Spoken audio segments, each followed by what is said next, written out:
Hi,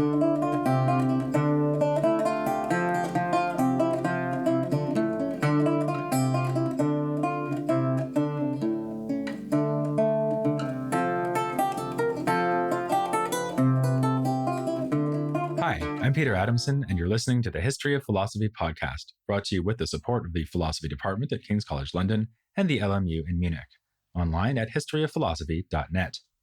Today's episode, One to Rule Them All, Jean Bodin.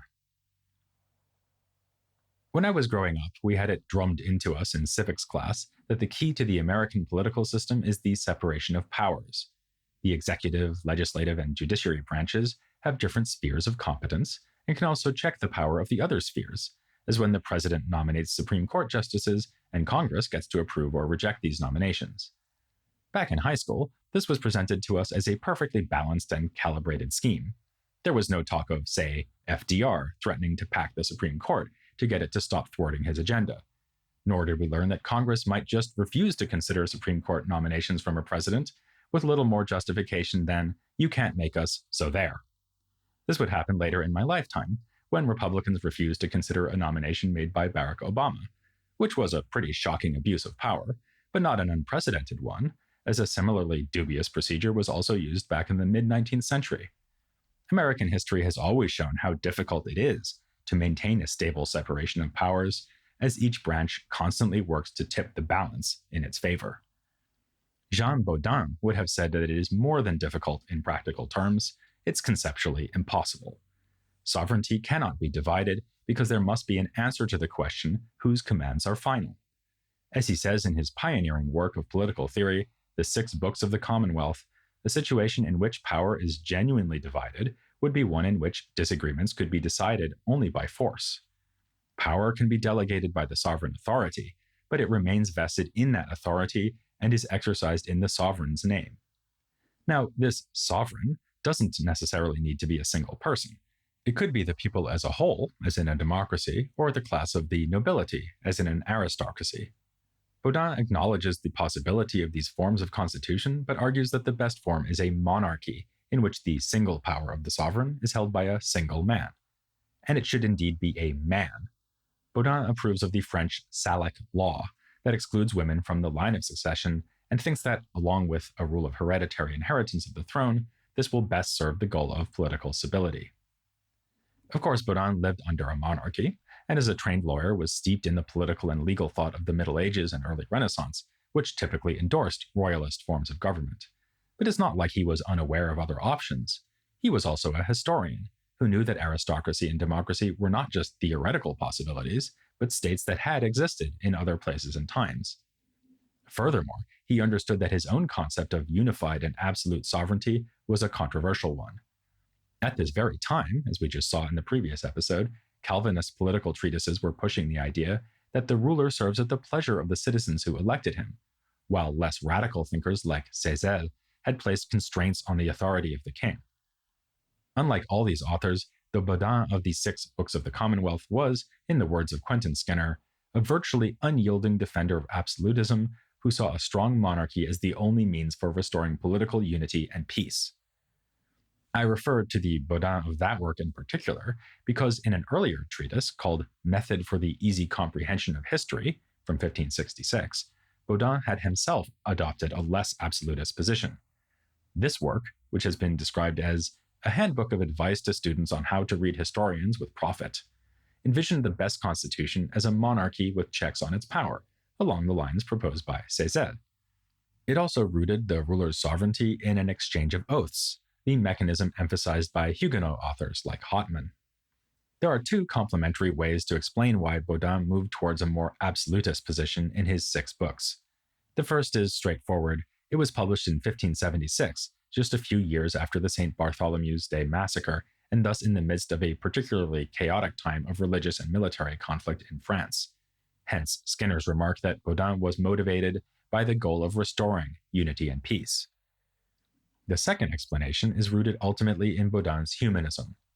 After being educated in the Carmelite order as a youngster, Bodin was sent to Paris, where he gained facility in both scholastic and humanist intellectual methods. His first work was an edition and translation of a fairly obscure Greek work on hunting, a good choice to show off his mastery of classical languages and a topic that would appeal to readers among the nobility. He then focused on legal and historical studies, which gave him a basis for both his method of history and the six books. Like other humanists of the era, he came to appreciate the wide variation in law and politics across times and cultures. Like Hartmann, he rejected the idea that Roman law would still be suitable for the needs of 16th century France. Yet, Bodin continued to hold out hope that a man of broad reading and great insight could devise a truly universal theory of politics, one that transcends the particularities of each place and time. The six books is Bodin's attempt to show that he is that man.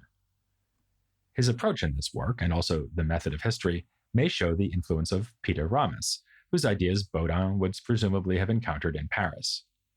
As typical for Ramism, he begins from the general and moves to the specific. In the case of history, one should start with the history of the whole world, then move on to narratives of certain peoples, and finally home in on the deeds of great individuals. Similarly, with politics, he starts with a general definition of the Commonwealth, or République, namely an ordered government of families under a sovereign. Size does not matter.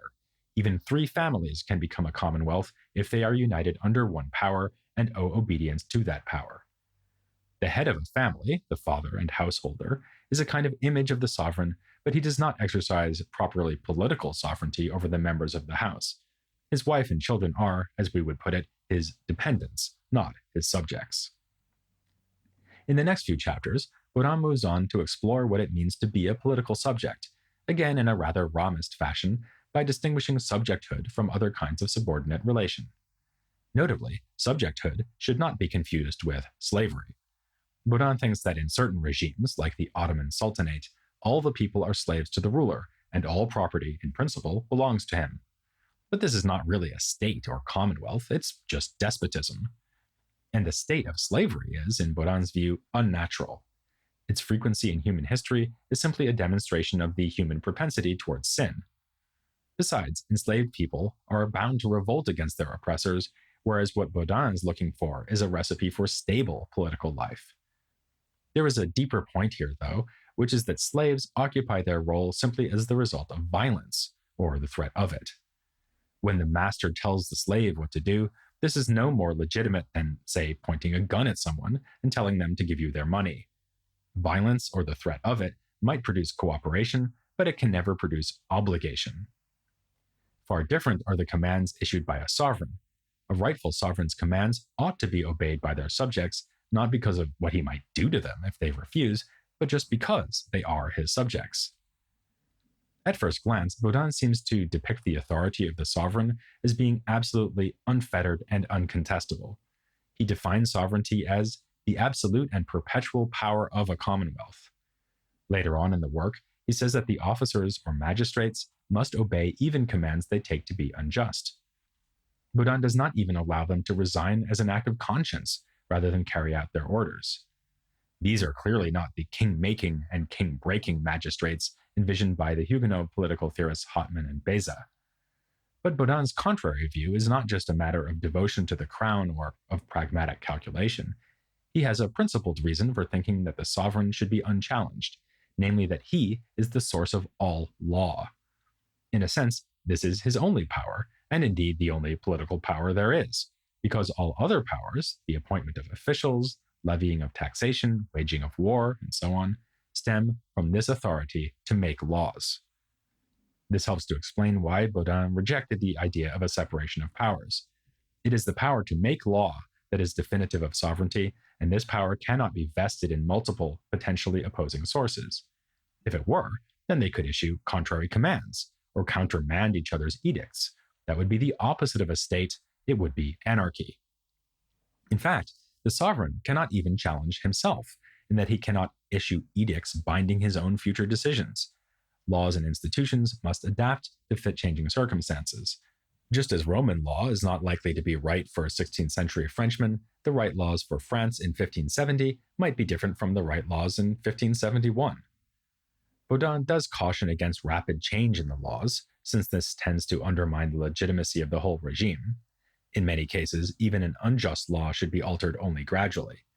But this is merely a pragmatic point. In principle, the sovereign may overturn and change laws as he sees fit with no constraint, and with an exception we'll get to in a minute, no need for consent from the subjects. Because the unity and supremacy of sovereignty is emphasized so strongly by Bodin, and because it yields such a sharp contrast between him and some other authors of the time, it tends to be the main idea that is associated with him as a political thinker. But a closer look shows that he is far from endorsing an anything-goes autocracy. For starters, he sees law in normative terms, meaning that lawmaking has a purpose, namely justice. By his theory, imperfect sovereigns must be obeyed. Indeed, this will be the usual situation since Bodin admits that good rulers are rare. But the ideal on which the theory is modeled is a wise and just king dispensing laws that adapt and react to circumstances. This brings us to another important caveat to the idea that Bodin was an unrestrained absolutist. Though he did, as we've seen, define sovereignty in terms of absolute power, he did not mean by this phrase what we would naturally take it to mean. The sovereign's lawmaking power is absolute simply because it allows him to change existing laws, to release subjects from obligations imposed on them, or to impose new ones. Again, nothing can entrench an existing law to put it beyond the sovereign's right to revise it, not even an earlier decree of the same sovereign. It is conceptually impossible for the sovereign to bind his own power, just as it is conceptually impossible for anyone else to thwart that power. Since absolute power has this fairly narrow meaning, it is entirely compatible with something else Bodin says, which would otherwise seem to be in conflict with his theory, namely that the sovereign is supreme only in the realm of civic law. Like anyone else, he is subject to the natural and divine law. Suppose a sovereign behaves tyrannically, for instance by knowingly jailing or executing innocent people. He would not be overstepping his bounds as a political ruler, and his subjects would not be entitled to overthrow him. But that does not mean he'd be off the hook. He would be violating another set of commands, those handed down by natural reason and by God himself. Now, this might look like a rather weak caveat. Bodin seems to be saying that no one is empowered to stop a ruler from being tyrannical apart from God, who famously moves in mysterious ways, which include literally letting people get away with murder, at least in this life. So what sanction can be brought to bear on a tyrant? Apparently none. But remember, this is a political theory of obligations and rights, not a theory about actually getting people to do what they ought to. Think again of the contrast between the sovereign and the armed robber. As a purely practical matter, you can more easily ignore the sovereign's commands than those of the robber who is presently shoving a gun in your face, but that doesn't mean that the robber has any standing to tell you what to do. Similarly, the sovereign ruler is obligated to follow the natural law, regardless whether he actually does so. In this respect, Bodin is actually putting greater restraints on his sovereign than some political thinkers would. Notably, Machiavelli held that according to the reason of state, a ruler might need to do all sorts of immoral things in order to be effective, and if so, then he should go right ahead. Bodin forcefully rejects this. His sovereign is the highest power in political terms, but subject to higher powers in matters of morality and religion. Any lingering suspicion that these constraints are empty ones should be banished by turning to Bodin's discussion of taxation. We would probably think of this as a paradigm case of a purely political issue, well within the realm of civic law, where whatever the sovereign says goes.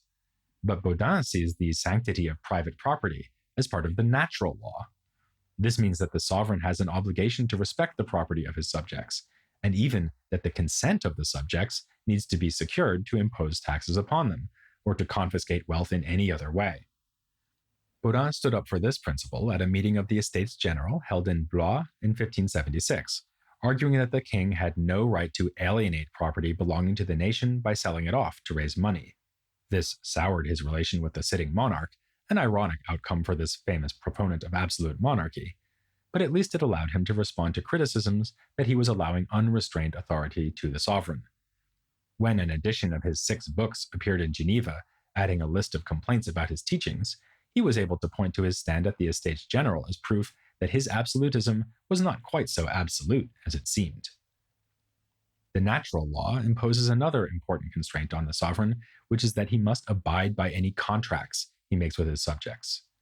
This is a tricky point, since Bodin has been telling us repeatedly that everything is subject to the sovereign's will, and that not even he can bind his future commands by making promises in the here and now. But again, there is no contradiction. We just need to bear in mind the difference between a law and a contract. A law is binding in only one direction. The sovereign commands, and the subject has the obligation to obey. A contract, by contrast, is binding in both directions. So legal agreements made with a sovereign are legally enforceable in the court system. This sounds like a somewhat technical point, but it is important for a couple of reasons. First, it underscores the substantive role of the natural law in Bodin's theory, since natural law is the source of the obligation to honor contracts. Second, it gets us to the heart of his disagreement with the Huguenot political theorists. Huttman and Beza saw the relationship between the ruler and subject as obligating on both sides. The subjects put the ruler in charge, with a view to achieving safety, peace, and so on, and obey him as their part of this deal. If the ruler fails to live up to his side of the bargain, they, or rather the appropriate magistrates, can get rid of him. For Bodin, this is an amateurish mistake. These writers have confused laws with contracts. Law-making sovereign authority is a one-way street, and it involves no obligations on the sovereign's side. Bodin is not then a social contract theorist, though he does think that sovereignty can be established when a people consents to hand power to a single authority. He also thinks it can happen the good old-fashioned way, through force, as by a violent conquest.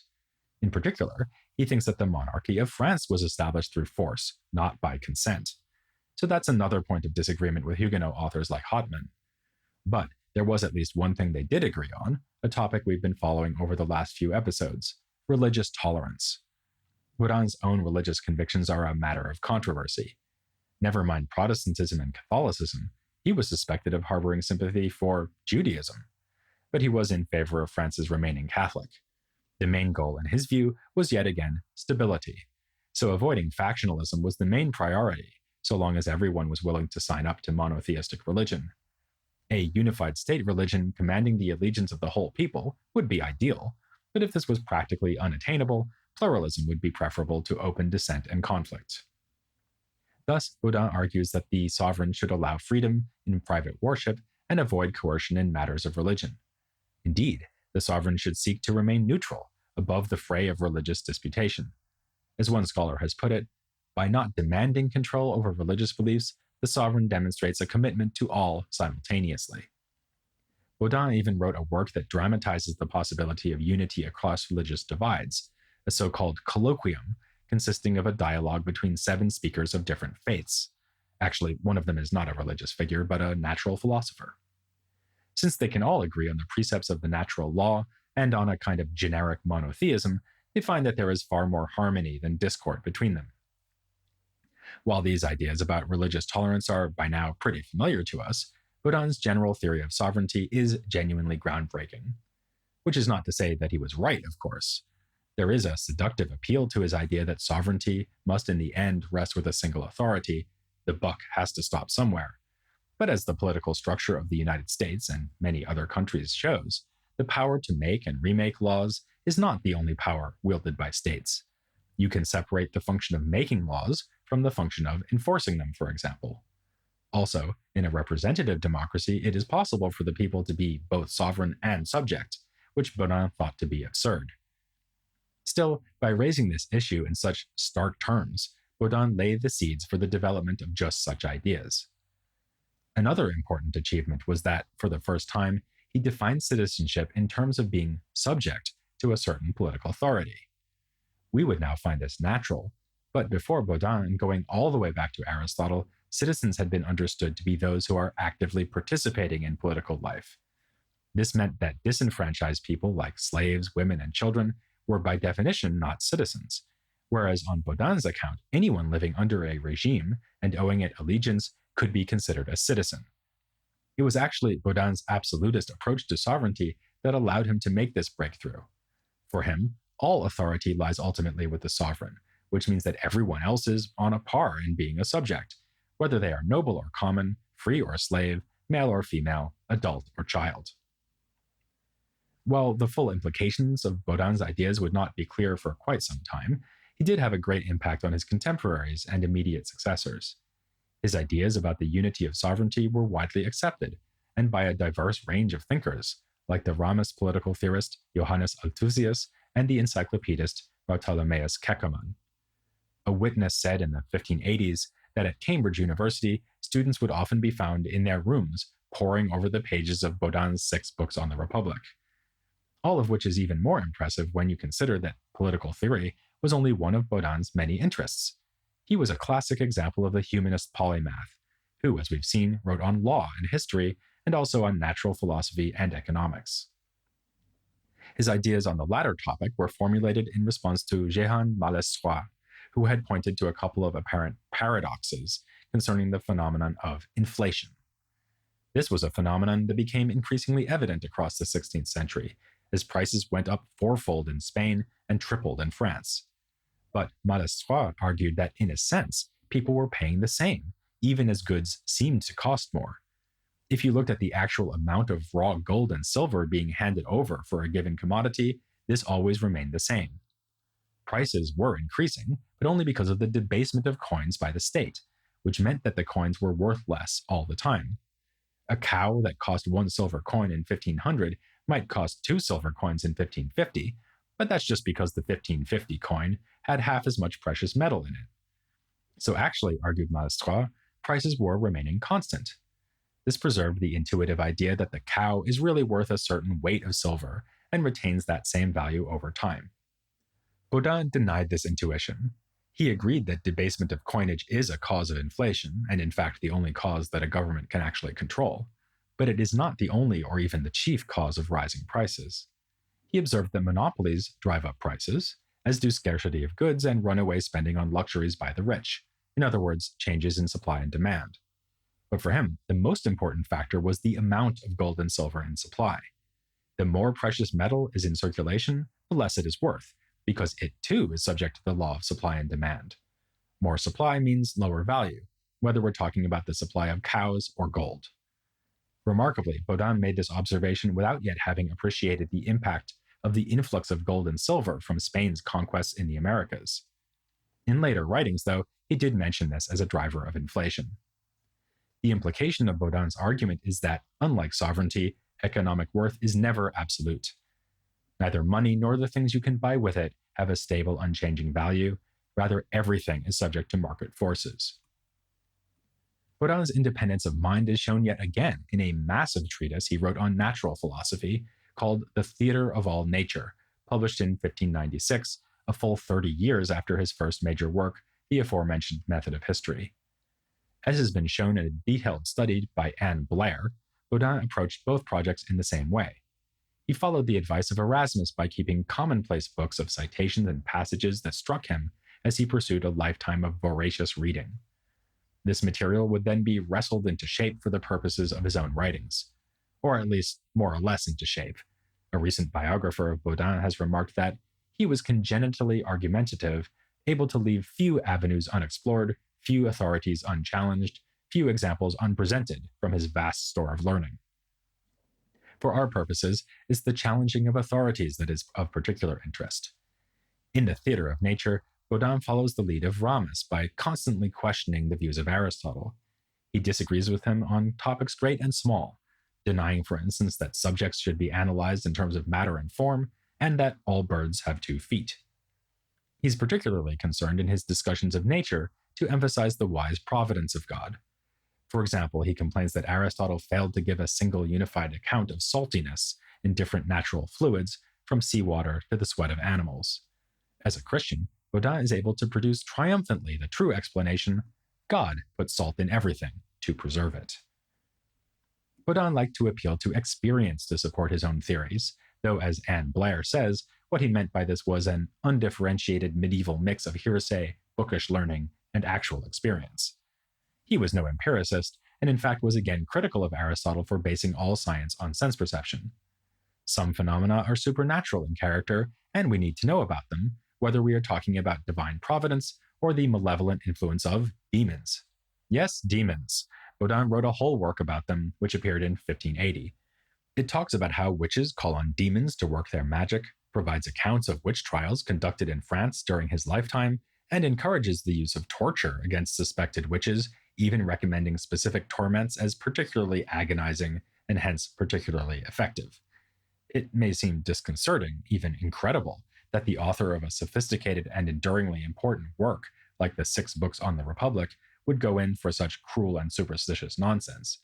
But, as we'll see in a later episode, belief in witchcraft was widespread in this era and integrated with philosophical and scientific theories in surprising ways. Besides, in one respect, the Bodin of the demonology is evidently the same man as the Bodin of the Six Books. He feared that witches would undermine the order and cohesion of the community, the very results that a well-running state should be aiming to establish. Like someone offering debased coins in exchange for a cow, I've sold Bodin a bit short in this episode by touching only lightly on his non-political writings. In particular, it would be worth milking his treatise on natural philosophy a bit more. So next time, I'll be speaking to the aforementioned Anne Blair, a leading expert on that work and natural philosophy in this whole period. So join me for, and you already know which joke is coming here, an utterly fascinating conversation with her next time here on The History of Philosophy Without Any Gaps.